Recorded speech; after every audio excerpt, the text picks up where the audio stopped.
Title is also very important from the point of view of the Handmaid's Tale.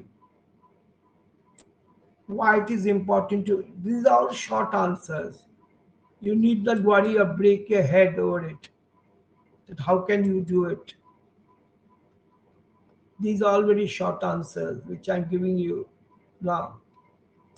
The title, choice of the title is fictionally explained in the historical notes as an editorial one concocted by Professor Naughty K-N-O-T-L-Y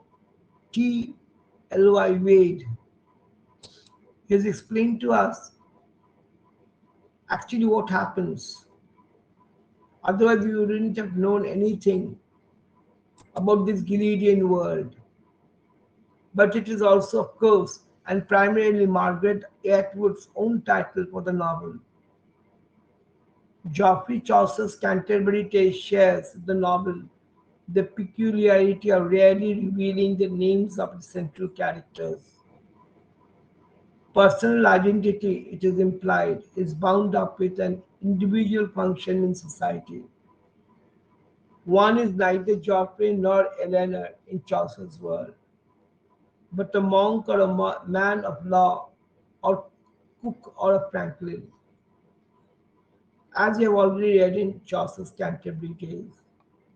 So the Guiledian regime represents a throwback of the Middle Ages, in that people's functions are similarly arranged in hierarchies, though its various designations are far fewer than those of Chaucer's England.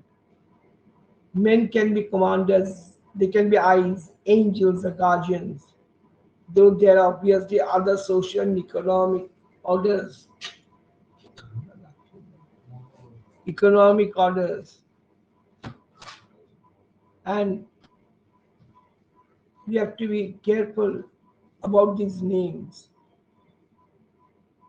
Women can only be wives or econo wives, aunts, handmaids, or Marthas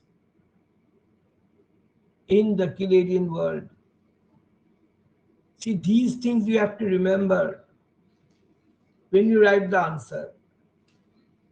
Outside the core of Gilead in the colony, these elements break down into a literal gray area. Since everyone there, male or female, is supposed to wear a robe of that color.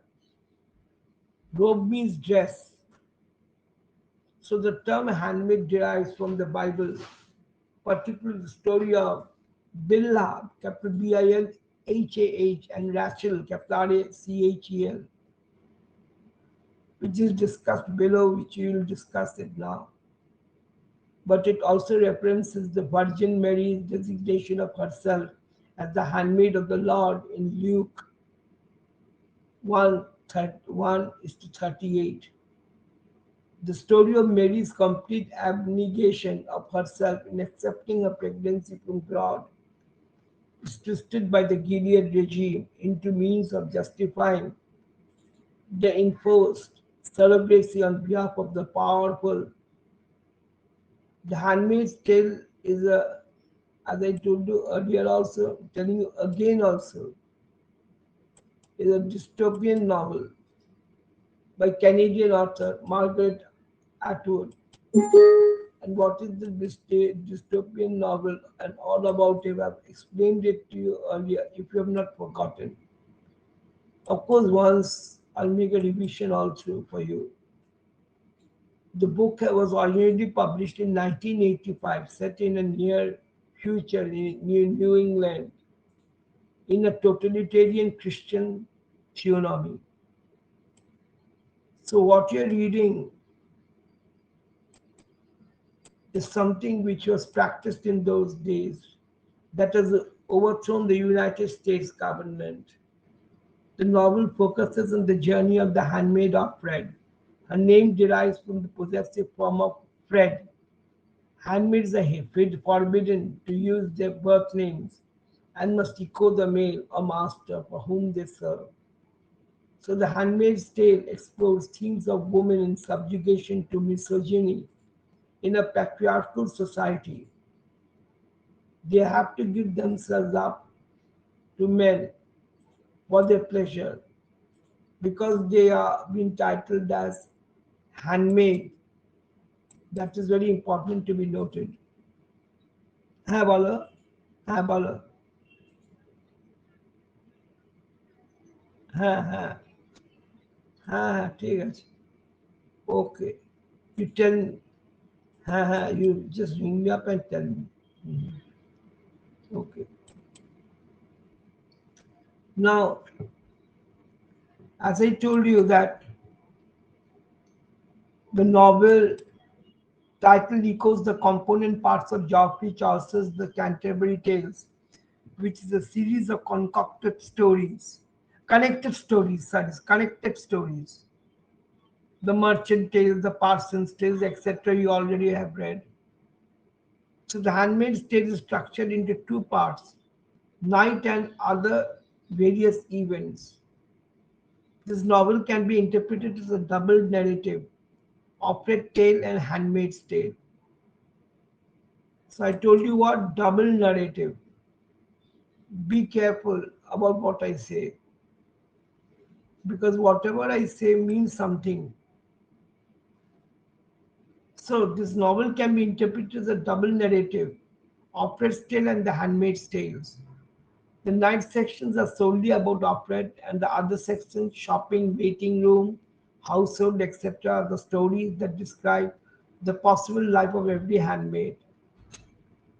Though, from the perspective of operette, many of these sections, operette jumps between past and present as she retells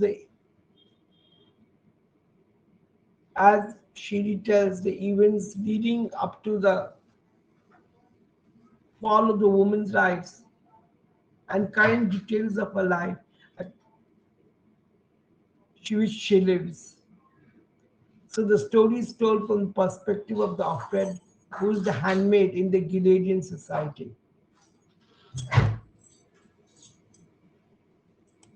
I'm just so you see,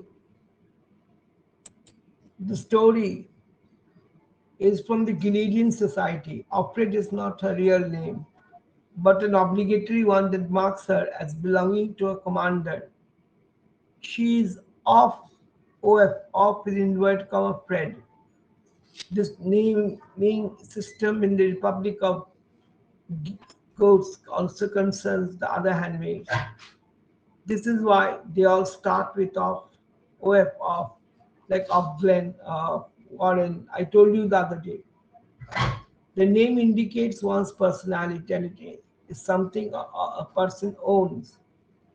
By taking real names away, the government makes sure that nobody feels like an individual and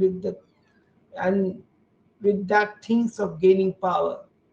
The handmaids could be reminded of what their life used to be like and they could start revolt against the government. To avoid this, the name changes whenever they change their placement. So in that way, not even their false and owner-related name is of constancy. They are treated like robots. Operate is aware of a real function and often describes it with cruel simplicity. Opera's real name is never revealed in the story. We never come across in the story. Did you ever come across? No. We never come across in the story the real name of the Opred. And Opred's real name is never revealed in the story, although a slight indication directs the reader to name June, June, Captain June. This happens in the first chapter where Opred describes the customs at the Red Center. We exchange names from the bed to bed. Alma, Janine, Dolores, Moira, June. All of the names are mentioned again several times as they as the story continues except for June. She keeps her name in her mind like something extremely valuable, calling it a treasure that she is going to dig up one day. Handmaids are hated by other women, mostly for reasons of envy. Nevertheless, they are also an object of hope for the commanders, their wives, and the Marthas. When Alfred falls asleep fully closed in the cupboard. Cora, the household master, screams and drops her tray as she finds her.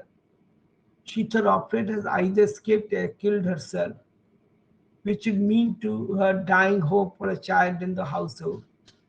She seizes an Opret's alibi.